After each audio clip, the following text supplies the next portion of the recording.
for business. So I've asked James Ritchie from Mindful Risk to talk to you about managing downside and making sure you're not making decisions through this period of chaos and uncertainty that are going to bite you on the ass on the other end. His background is in high-end, complex risk management for large-scale organization and industry, from mining to healthcare to indigenous affairs to not-for-profits. And he's going to go through a series of bow tie methodologies and checklists to be able to help you make sure you're bomb-proof through this time. There's something about knowing that you're doing the right things in the right way to protect your downside while allowing for upside that helps with that sleep at night factor. So before I pass you over to James Ritchie, a little bit of context.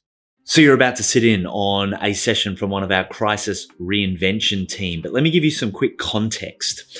When COVID started to seriously impact businesses, we mobilized experts from within the Dent community to be able to help business leaders like yourself navigate the difficult decisions across a variety of topics, including how to access finance and grants, to cash management, to human resource law, to marketing and sales strategies, to cool tools and tech that you can use from home, through to high stakes leadership, health, wellness, stress management, not just for yourself, but for your team, and look, a whole lot more. For the full schedule, with more being added every week, visit dent.global/reinvent, and we hope you find it a useful resource. All right, let's do this. Hey guys, James Ritchie here from Mindful Risk. Really appreciate the opportunity to be part of this crisis reinvention team, and want to do a big shout out to Glenn and the Dent team. I think it's a great initiative that you're doing, guys, and flattered and privileged to be a part of it.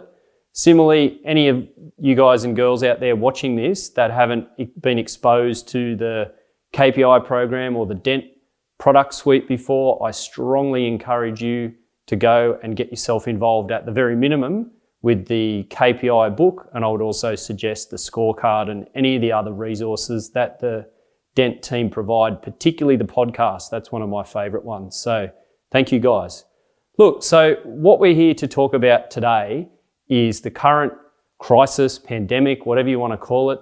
It's got a whole bunch of different names. I think, I prefer to steer clear from most of them because they just make me feel a bit depressed and anxious. And no doubt plenty of you guys and girls out there in the real world are experiencing the whole spectrum of emotions, of positive and negative, all sort of mashed up together, and it can be a very overwhelming experience. So my business and what I'm going to talk to you about today is a business called Mindful Risk. So who are we? What do we do?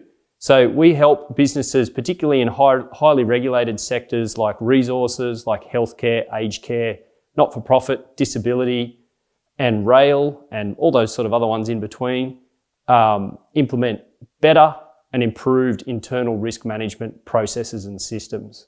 So historically, our business and the types of clients and our niche that we work with is usually businesses that are big enough or complex enough to, number one, need a board of directors or are required to have a board of directors, or secondly, are in a sector that's got a significant regulatory burden over and above what other businesses have. So businesses such as insolvency practitioners, businesses such as mining and extractives, businesses such as aged care, healthcare. They've all got significant regulatory burdens, and they've certainly got requirements placed on them by their regulator in relation to risk management. So usually working with entrepreneurs isn't the, target market, and certainly isn't the niche that we work with. However, when I saw this opportunity come up, I thought, look, there is some great takeaways in terms of what the corporate world, for want of a better term, is doing in relation to risk management that we could certainly apply to our current situation with the KPI community. So that's really the aim of what I'm going to try and get you through today. Try and get not so much the bureaucracy and the complexity that often comes with some of the work and some of the requirements that bigger, more complex businesses have in relation to risk management. More about trying to get you guys to understand the key takeaways, or let's call it the foundational concepts that really are thinking concepts, they really are decision-making concepts around risk management. So hopefully I'll get that across to you today. Aiming to go for about 30 minutes or less, and certainly look, would love to hear your feedback on all of this, and always, as it is with all of these types of things, share it widely and freely, and let's get into it. Okay, concise risk management frameworks for business continuity and recovery. Sounds like a bit of a mouthful, doesn't it? And I think we all know that most of us, particularly in small business or entrepreneur land, I would even say in big business land, as soon as people say the words risk management, you can virtually straight away see everyone's eyes glaze over, and it is literally, I would say, one of everybody's least favourite topics. However, there's some great aspects of it that are really, really relevant now in this COVID-19 period. But for me and for us, I think they're foundational, and I think they can be some great value add concepts for you guys to get your heads around, both currently in the COVID-19 world, but then also to set you up with a far better framework and a foundation for a stronger, more resilient, and certainly ultimately more risk-proof business in the future. Because at the end of the day, look, I will say from the get-go in my perspective, COVID-19 isn't the last of these significant pandemic events that human history's seen. It's probably the most significant one that most of us in the Western world have seen in our lifetimes, but it will not be the last. And if it's not the COVID-19 pandemic, it'll be something to do with IT or cybersecurity. There will be significant global events that we will have to deal with in our business, I would say, for the foreseeable future. And the quicker we can just get our approaches and our systems to match that environment, the better it's going to be, and the more confidence and the less anxiety that it can build for us as business owners. And I'll emphasize that a lot throughout the presentation today. Really good risk management is predominantly, look, everybody thinks it's all negative and about threat reduction, exposure reduction. That's a component of it, but we're going to talk also about opportunity identification. So in terms of the feeling aspect for me, and certainly being a director in not-for-profit entities, and certainly anyone out there I'm speaking to that's a director themselves, either on the board of a private listed not-for-profit entity, this is about making you feel more confident about the ability of your business to achieve its objectives, and then it's also about you feeling less exposed, about keeping your ass covered, for want of a better term. You want your ass covered, you don't want it hanging in the breeze, but at the same time you want to feel confident. And so these processes, they are about the negative side, but as we'll see as we go on, it's also about the positive opportunity identification side. So let's just start right back at the basics with this risk and risk management term. What the hell is it? It gets thrown around all the time these days. It's risk, blah, blah, blah, blah, blah. If anyone that works in APRA or, let's call it anyone that's exposed to entities that have been part of the Banking Royal Commission, it's just the token buzzword of, let's call it 2018 onwards. But let's actually have a look at what it means, and then hopefully you'll start to see what it can mean for you and your business in terms of decision making. So risk, let's start right back at the basics. Risk, by definition, and this is the definition out of what we call ISO 31000.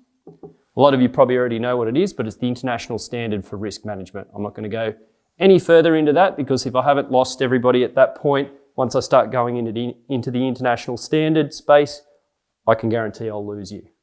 Right, so the definition of risk is the effect of uncertainty on objectives. So hopefully, I apologise for my khaki-handed angular writing there, but I'm trying to minimise my ability to smudge that whiteboard. Okay, the effect of uncertainty on objectives. Sounds pretty basic and simple, doesn't it? It's actually not, and there's actually a lot more in it than what you would anticipate. So let's just pull out the core concepts there. So the first one, objectives. It's an interesting one, isn't it? So if anybody thinks about what an objective is in a business sense, you think about SMART objectives, you think about measurable, quantifiable, real, meaty objectives. That's really what this first concept's about. So risk only exists in relation to business objectives or objectives in general. So that's the first concept, concept number one. Risk only relates and only exists in relation to objectives. As a result of that, do you think it's a fair call or a fair statement to make that if you don't clearly understand your business objectives, you can't effectively manage the risk to those objectives. Given that this isn't a live webinar, I'm just going to nod my head and go, I'm thinking the answer is yes. So that is the first concept there. That's number one, objectives. The second, effect. And you'll notice all the grammar Nazis out there, it's effect with an E, not effect with an A. So effect with an E is, in most cases, what it is? It's a noun. Whereas effect with an A is most often used as a verb. So effect with an E being the noun, it means the impact as a result of, right? So what we're really saying here is risk is only in relation to objectives, and it's the impact as a result of what? It's an impact as a result of uncertainty. And so that's the third concept, the third of three concepts there. So number one, objectives. Risk only exists in relation to business objectives, and it can only be understood once you understand your objectives. Number two, effect with an E. So it is the impact or change or result of. Number three, uncertainty. So again, what the hell's uncertainty? Uncertainty's got two concepts that are really important to understand. So if you're not an economics or a risk management nerd like me, and I know that there's plenty out there that are, and you're probably already way ahead of me on this, uncertainty's got two aspects of it. What I call foreseeable, what most people call foreseeable, again, sorry for my scribble, and what I would say inherent. Okay, so in relation to our business objectives, we've got uncertainty, the effect of uncertainty, and that uncertainty is driven by both foreseeable and inherent uncertainty. So what the hell do we do with that even? We go, oh, okay, yeah, that's great, I know that now, but so what? Well, what it really means is that if you fail to understand these two aspects of uncertainty and their effect on your business objectives, you're failing to manage risk. And so what I want to build on as the last, I've probably, lost you all, you're probably all snoozing now at this point in the video, but that's fine. If you're still with me, crack on.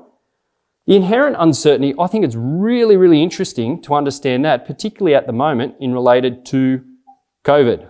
So look, I think we all know at a strategic level, if we're smart and we run businesses that are globally linked, global pandemics are certainly there sort of hovering in the back of your mind in terms of strategic risks that might impact your business. Think about SARS, think about swine flu, think about the Hendra virus even. So it's probably in the back of our consciousness there somewhere, but we probably, in the most part, didn't really give it too much weight.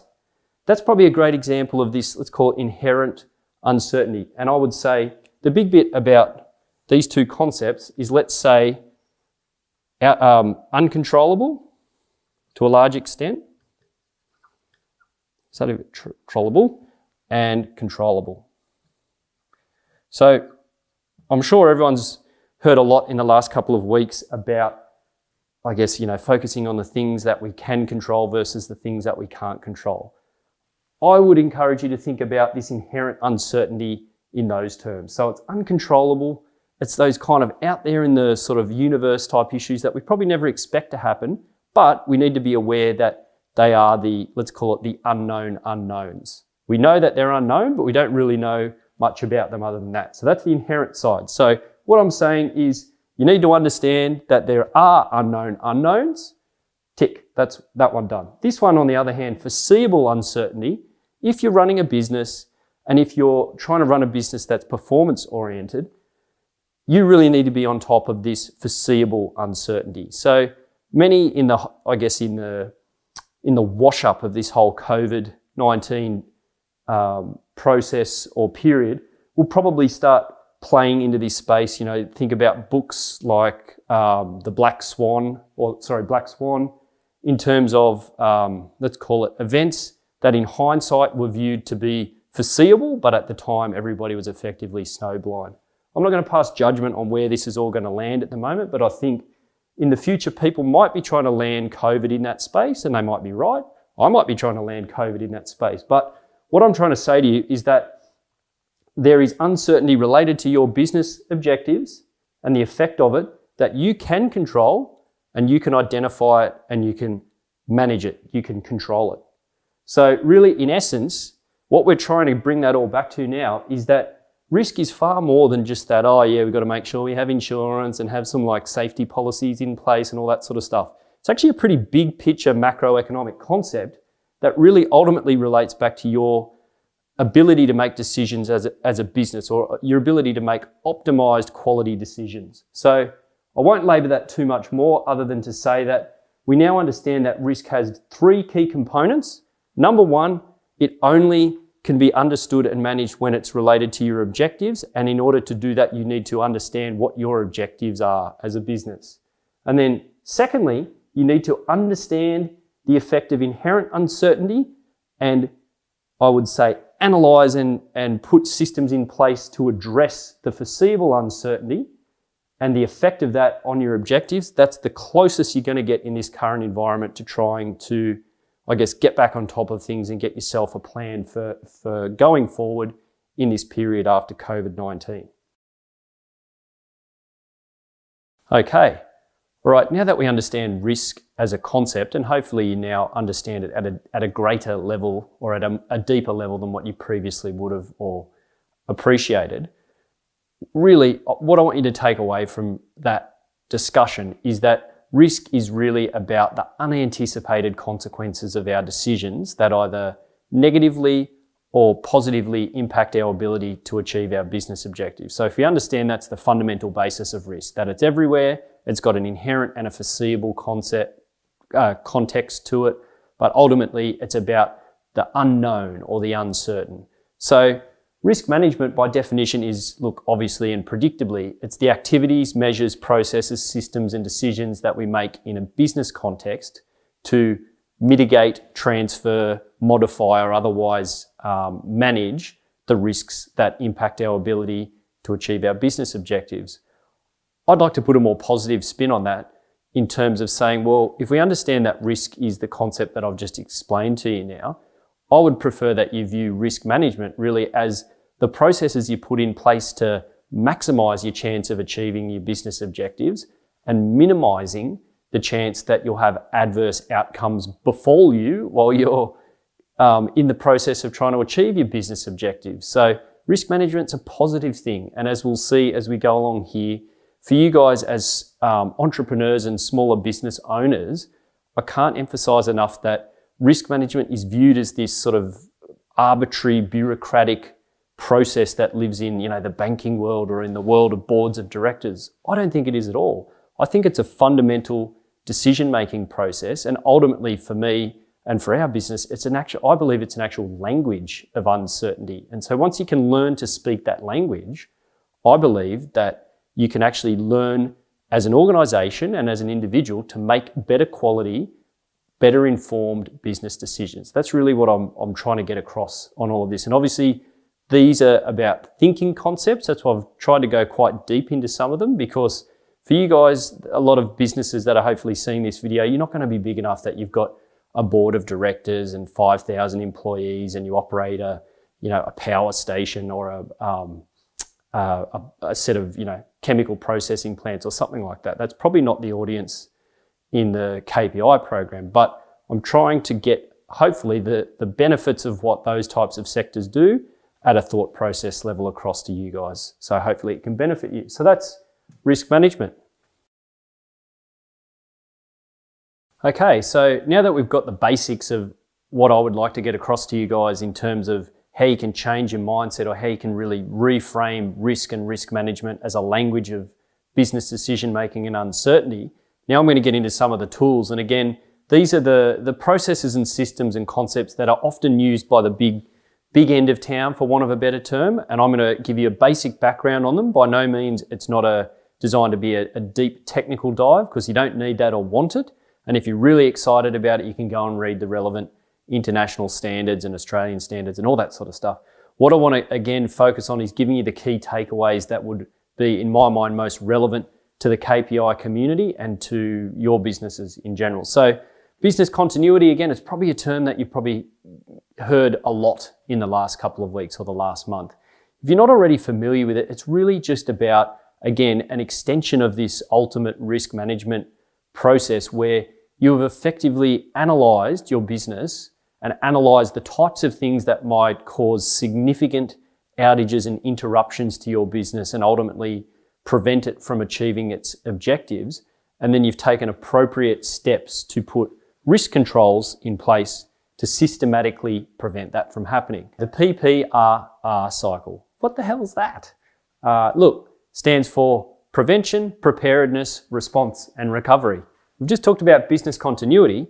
It's the risk management cycle that businesses can apply to business continuity and emergency management. So look, anyone that's worked in the Defence Force or in frontline emergency services or marine services would probably be already familiar with this. But so we've got this cycle, and it works as what they call a Deming cycle. So anyone that's worked around standards or quality management systems like the ISO 9001 standard would be familiar with Deming cycles. It's really just stands for, it's just a continuous improvement loop.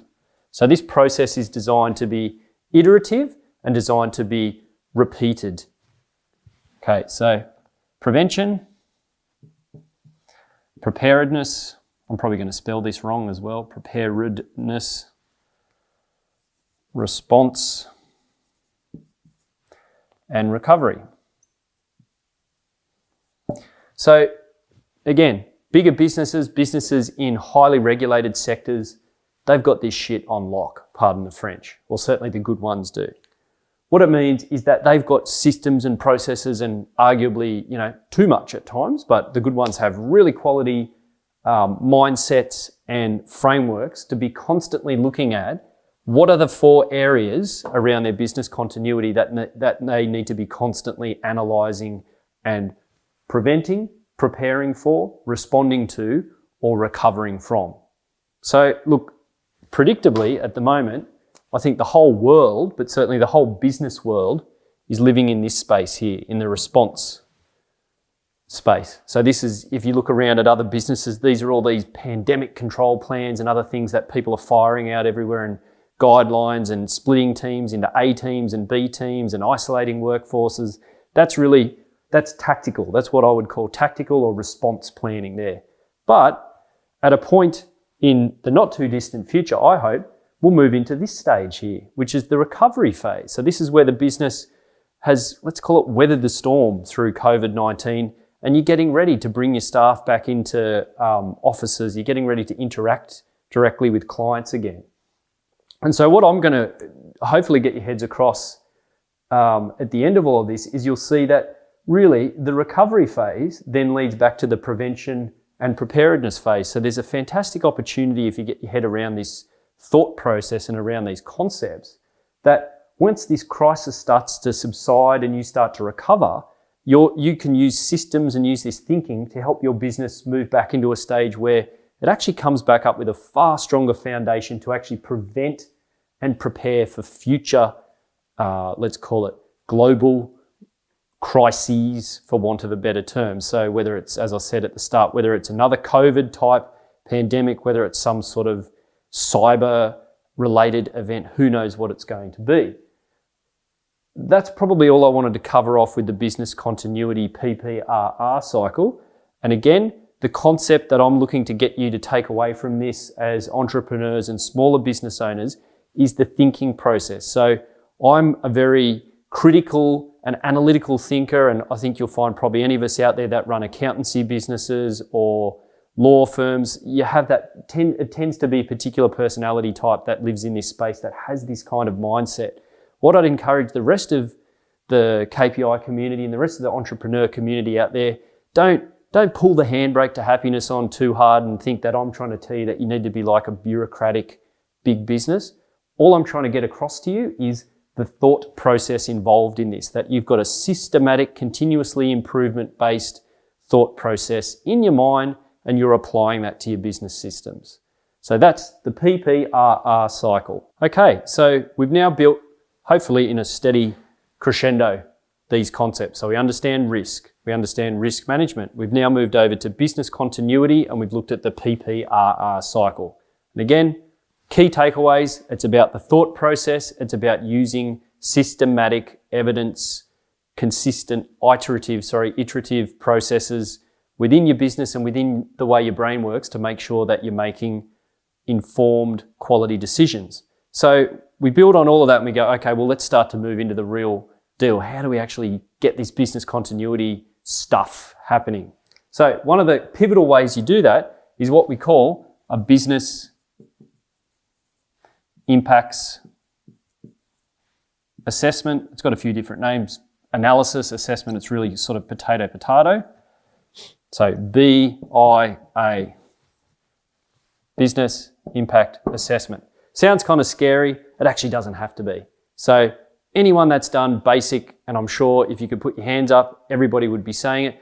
Anybody that's done a basic SWOT analysis before, probably arguably a number of those amazing tools that we work with in the KPI program are probably fundamentally based on strength, weakness, opportunity and threat analysis. Really, in simple terms, if that's all you have the capability to do within your business, that's all you need to do to conduct a business impact assessment or analysis. So what you need to quantify though, to really do it properly, is understand right back at the basics there what your business objectives are.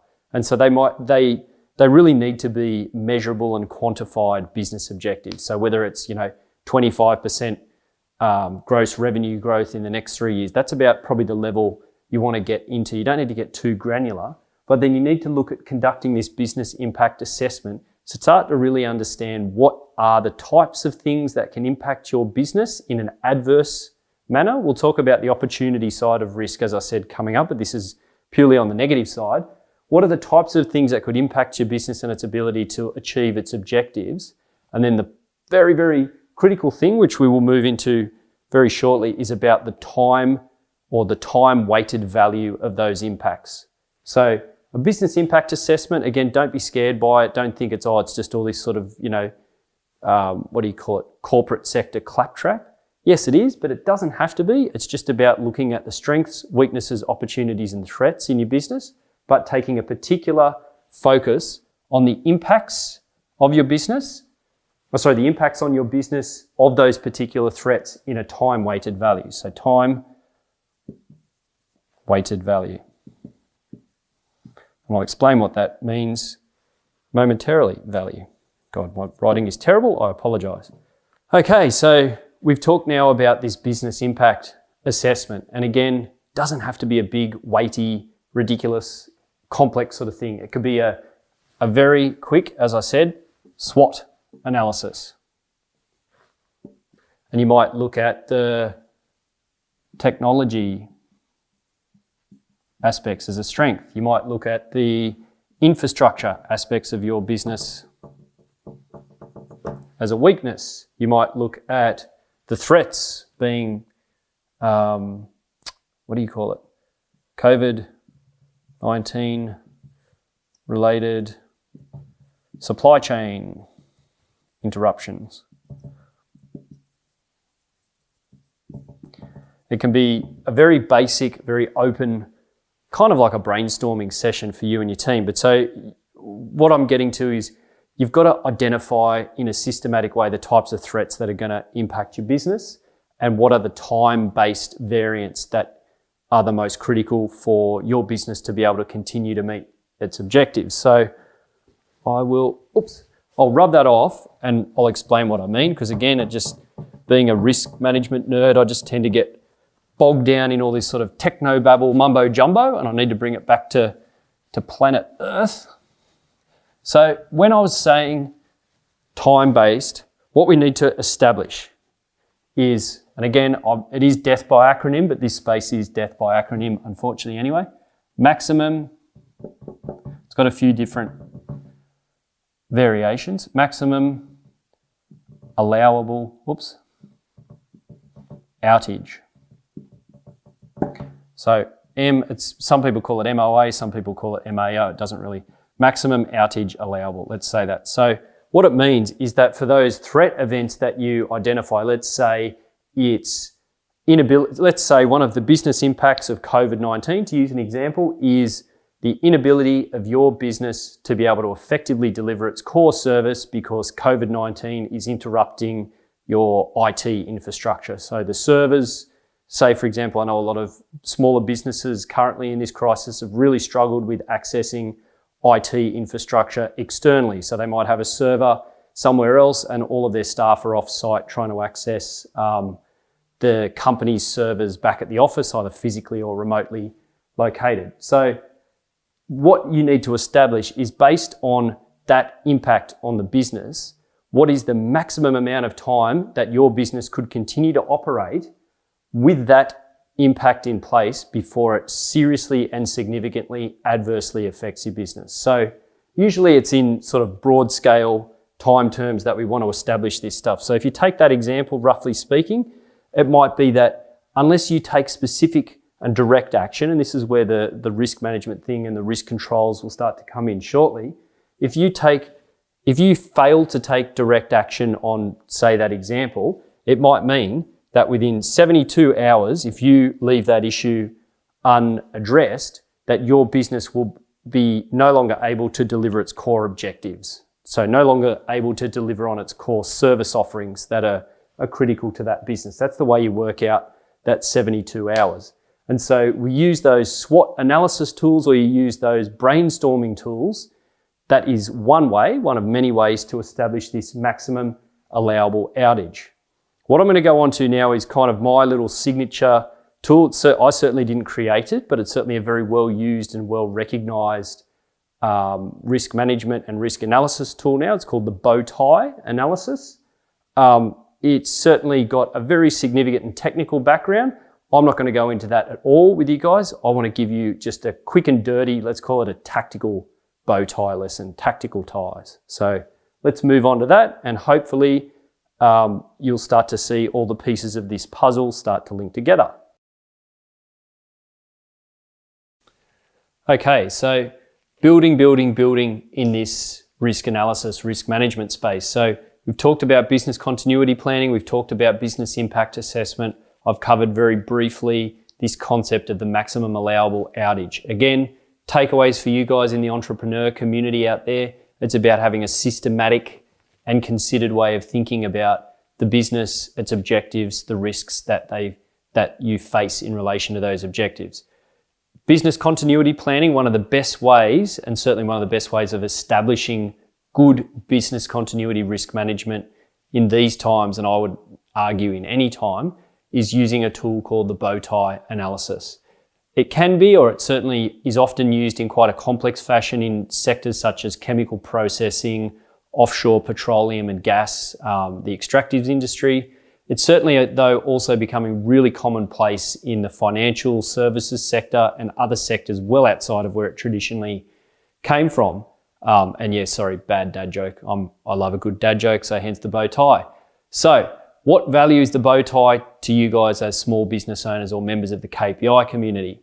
For me, I think that it's a great narrative, pictorial way of trying to unpack risks, controls, unwanted events, and I guess methods that you can put in place quite quickly and efficiently to make sure that you've adequately and effectively managed the risks that are foreseeable to your business. So if you remember back to the original discussion, you want to make sure you clearly understand your objectives, you've adequately at least recognized the unknown, the inherent uncertainty, but you've then also certainly addressed the foreseeable risk, so the controllable uncertainty associated with your business. So I'll go into what a bow tie is shortly, but technique-wise, what I really love about bow ties, and this is what I call our 3 C's, are that bow ties, more than almost any other risk analysis tool out there or risk management tool out there, allow you to really focus on these 3 things, the 3 C's. So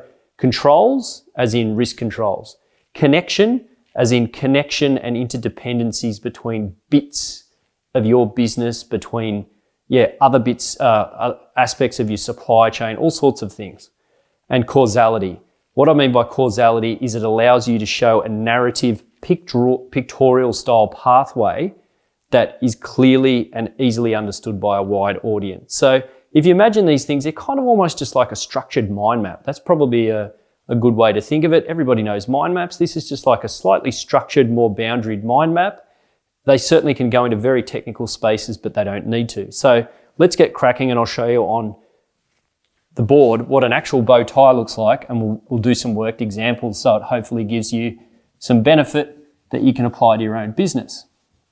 So a classic bow tie, and this is sort of almost like the cliche 20-year-old example on a bow tie. You've got to start with the unwanted event. So everybody's just thinking COVID-19 at the moment, and they're thinking impact of COVID-19, all that sort of stuff. I want to encourage you to think a little bit more deeply and more critically about the specific aspects of COVID-19 that may directly impact your business and its ability to meet their objectives. So I'll start with a general example, then we'll get more specific. So the general example is, this is how you start a bow tie. You've got to identify what we call let's call it the significant unwanted event. The classic one that everybody uses, it's a real world, real life example, is, let's say, kitchen fire. Okay, so that's the middle. What could happen as a result of a kitchen fire? We could start a house fire. Probably we could end up with a burn, significant or insignificant. Probably could end up with person being killed, person losing life. That's probably just 3 possible outcomes. So a kitchen fire occurs, someone could lose their life, someone could get a significant burn, someone could end up setting fire to the house in general. I mean, they're sort of related, but this is just for illustrative purposes. And then you go, all right, well, what could cause a kitchen fire? Well, we go over to this side then, and we go, what do we think could cause a kitchen fire? Unattended stove. What else could cause a kitchen fire? Could it be an electrical fault?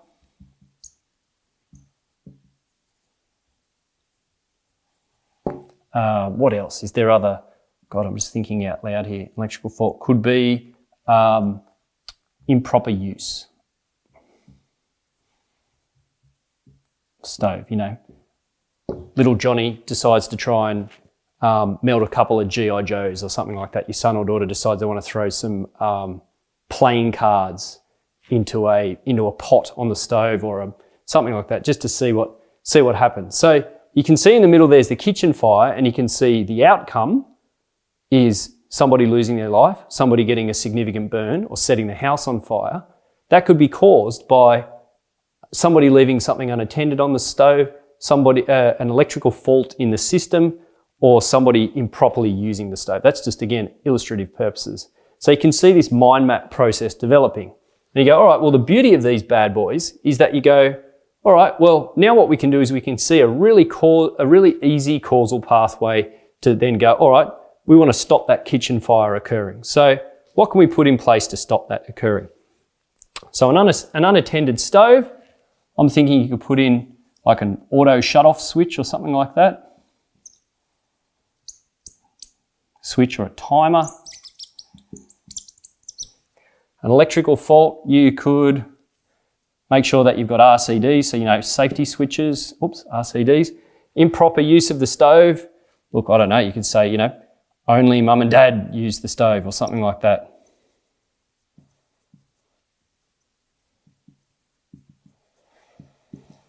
So we can see that theoretically, if those 3, let's call them risk controls, are in place, they should stop the kitchen fire.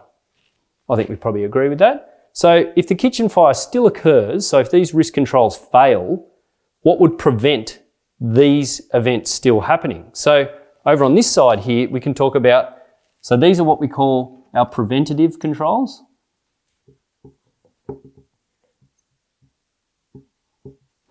And over on this side, we call them mitigating. Again, full of wank words today. That's my business and that's how I love to talk. But mitigating controls really are just controls that stop it from being really bad in a practical sense.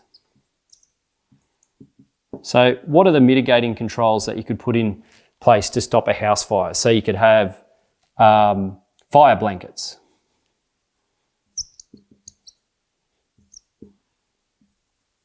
You could have fire extinguishers.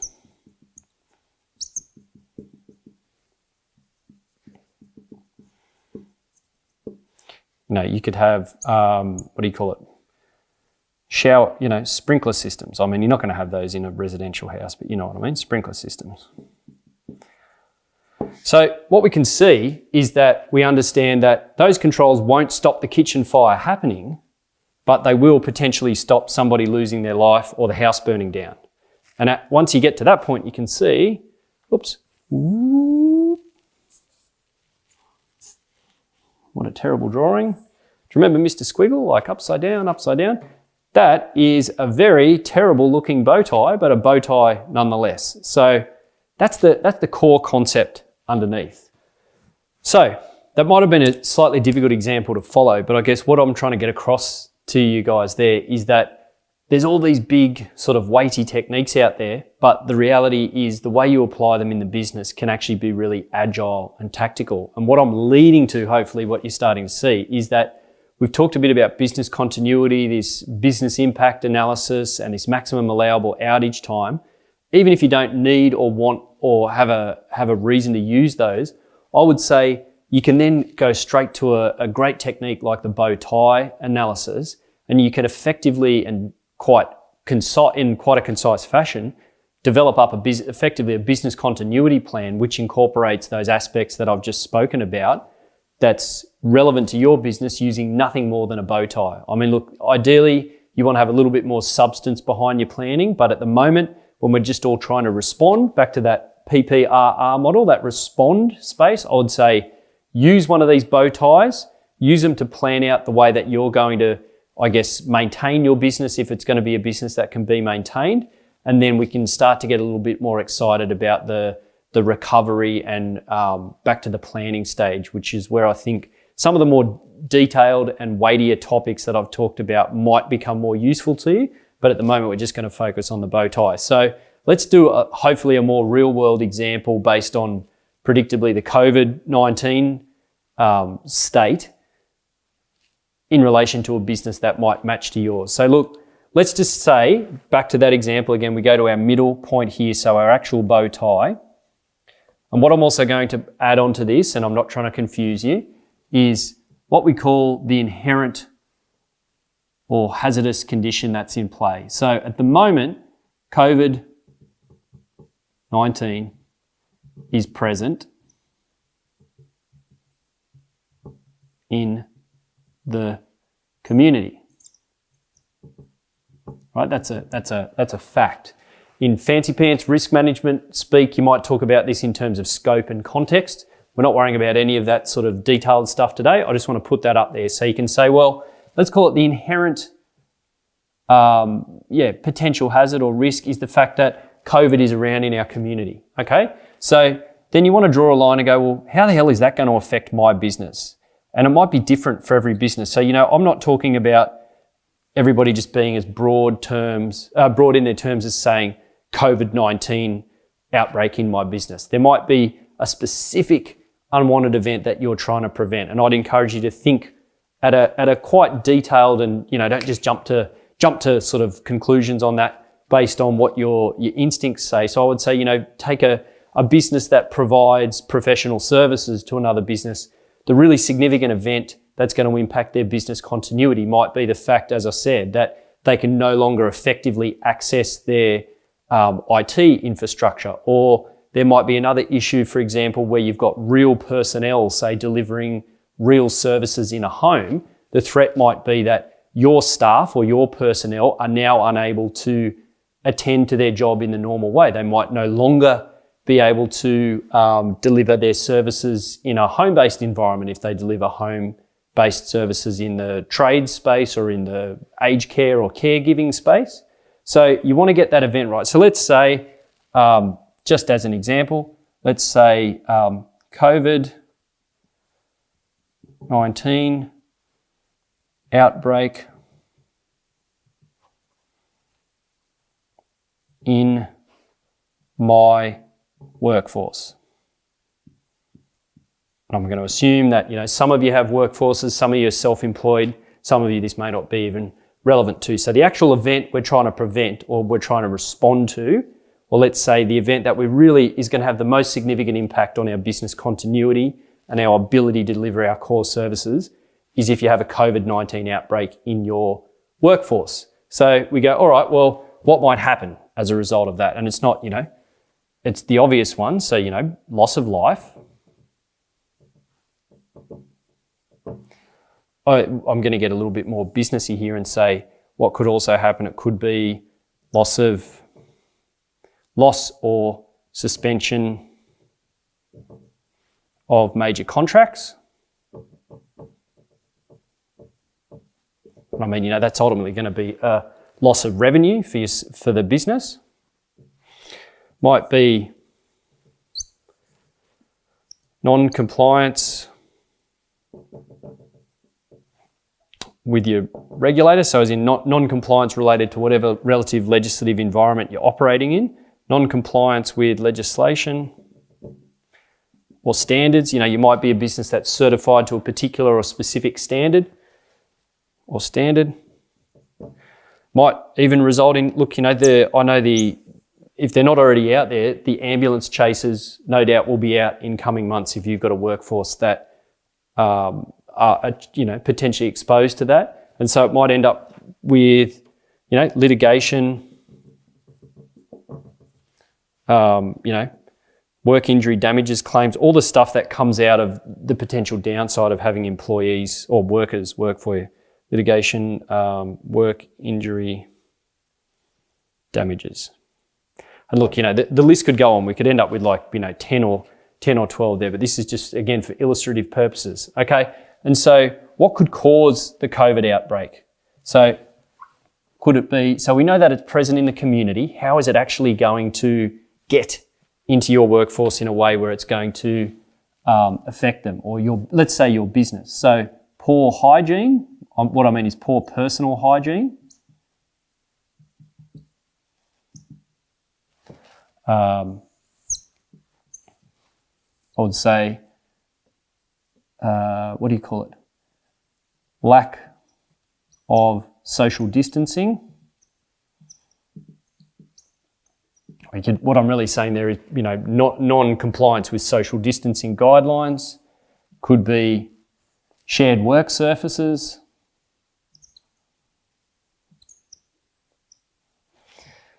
Could be meetings, and you can probably start to see where I'm going with this. And you probably, because we're small businesses and entrepreneurs, we're all very agile and very smart and very quick to attune ourselves to this.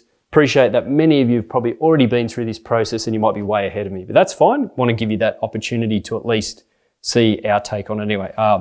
Meetings might be traveling for work, as in, you might have a workforce that's traveling in cars together.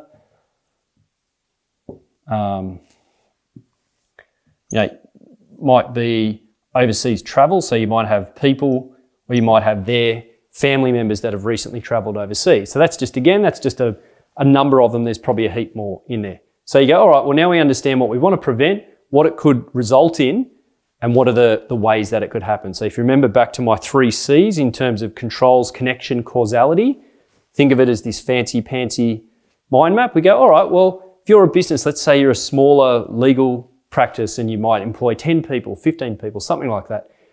You run a real office. You're not remotely located. So you go poor personal hygiene. How do we prevent poor personal hygiene from resulting in a COVID-19 outbreak?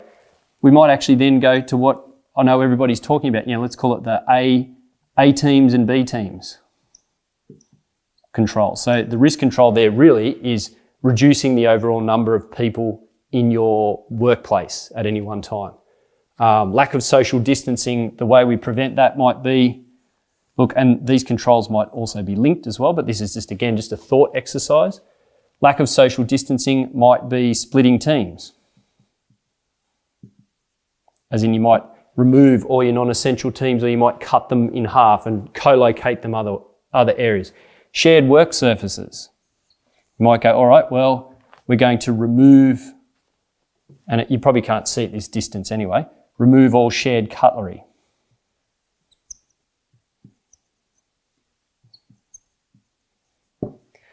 Meetings. You go, well, if we're all remote working, so it might be remote working. And there also might be another control here that's virtual meetings. traveling in cars. You might redistribute work. You might need to renegotiate contracts. Overseas travel, that's an easy one. You might suspend overseas travel. And again, these are things that I think are already out there happening now. But what I'm trying to bring you into the mindset of is that when you approach them with this systematic, risk-based approach, you actually get a better result and a better, what we'll talk about shortly, a better defensibility behind the decisions you're making. And we'll move on to this directors and officers liability around WHS shortly. But so look, I'm going to leave it at that, because then you'd see on the other side here, before I leave it at that, on the other side here, if you do have a workplace outbreak, then you might have an isolation process. You might also want to consider a deep cleaning, like a rapid response cleaning. And then obviously you'd have things that you'd have, your self-isolation, all that sort of stuff. So hopefully you're starting to see this picture of, again, as I said, the bow tie. And look, it's just, again, it's a structured mind map style risk analysis. And I'm a very visual learner. I love this sort of stuff. So as you can see, I'm really excited about it. I just think it's a great way to quickly and easily transfer quite technical knowledge across to a wide audience in a way that's easy to understand. So hopefully you got your head around this bow tie example.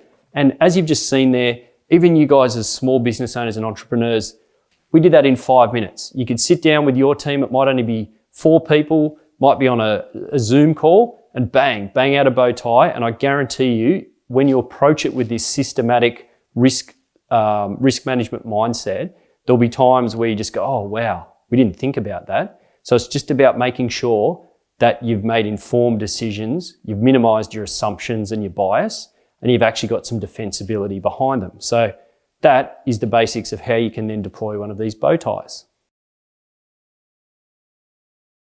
Okay, so the reality is that whether we like it or not, we still have legal obligations to our businesses and ultimately to our staff if we employ staff in amidst all of this crisis. Probably one of the most significant sets of obligations that we have from a legislative perspective as business owners is that if you're in Australia, and particularly in New South Wales, Queensland, Western Australia, really any jurisdiction, is related to work health and safety. So the way the legislation views COVID-19 is that if you employ people and those people come to a place of work for you, whether it be a off-site location, whether it be an office block, whether it be wherever they complete work for you, you owe a specific duty and an obligation to them to provide them with a safe place of work. There's a whole lot of emerging practice, and no doubt in the years to come after this, there'll be a whole lot of, let's say, case law potentially around where employers, us business owners, have failed to provide a safe place of work for our workers in the midst of this COVID-19 crisis, and bad things happen, whether that be, deaths as a result of COVID, whether that be psychological illnesses as a result of the stress and anxiousness and the whole bunch of, psychosocial factors that have interacted and are interacting with this. So you go, all right, that's not to scare you, and that's certainly not to sort of, fearmonger. But what I'm saying is that the techniques I've just showed you, they are a great way to help try and create a defensible position for yourself and the people within your business around meeting your obligations. So I won't go into the Corporations Act requirements, but again, I think, all of us in that space would probably have a good general understanding. They started around Section 180, I think. So have a look at those and just have a look at general duties of directors and officers, and then certainly have a look at the legislation around work health and safety relevant to your jurisdiction. What I'm saying is these techniques that we're taking you through, they're a great way to try and help you improve the defensibility of your position as a business in this current COVID-19 requirement. COVID-19 drama, situation, whatever you want to call it. Okay, so that's really just all I wanted to cover on that, saying that why should I care about this stuff? Because it can help cover your ass. It can help protect you as a director and an owner of a business. So do that, because that will reduce the threat of you getting prosecuted or being responsible for you or someone within your business being injured or even losing their life. The recovery and rebuilding stage. Again, economics, finance, Australian standard, international standard nerds like me, go and have a look at the standards and go and have a look at this PPR model about the recovery and rebuilding phase. But I think hopefully if you're already in that future focused mindset, you're thinking about when and how am I going to go about the process of rebuilding and recovering my business, or certainly resuming normal operations. And so I think a lot of probably the predominant question a lot of us have in our minds is, when should I start that process, or when should I start planning for that process? My response to that question would be now or yesterday.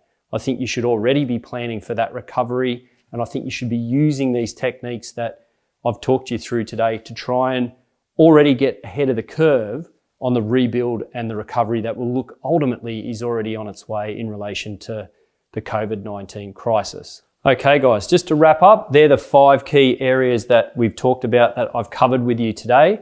However, I can't emphasize enough, don't get lost in the technical mumbo jumbo around risk management. Risk management needs to be first and foremost a language of business decision making, and the techniques I've talked you through, it's really predominantly about helping you build rigor and defensibility in the way that you and your organization makes business decisions. So supporting this presentation, I've got a couple of tools together for you. So we've got our imminent exposure scorecard, our business continuity checklist, and we've also got our bow tie analysis tip sheet. So I encourage you to share those freely and widely, because we're all in this together. And from my perspective, I think it's community and connection that will get us safely through to the other side. So hope you have a great week, and please stay safe, healthy, and productive. Thank you.